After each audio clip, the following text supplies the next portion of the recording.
To the left, to the left.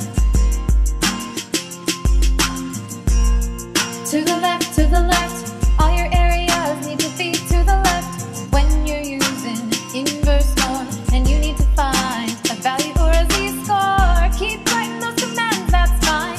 Could you write and talk at the same time now?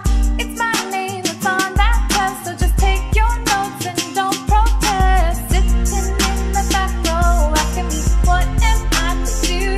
Talking about how you never know which command to use.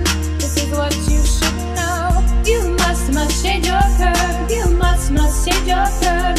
It'll help you solve a problem in a minute. Matter of fact, maybe less than a minute, baby. You must change your curve. You must change your curve. I could have a quiz for you by tomorrow, so don't you ever for a second get to thinking you're too good to change your curve. So go ahead and get going. Grab your calculator and see if it's on. If you want probability, use normal CDF and just put in the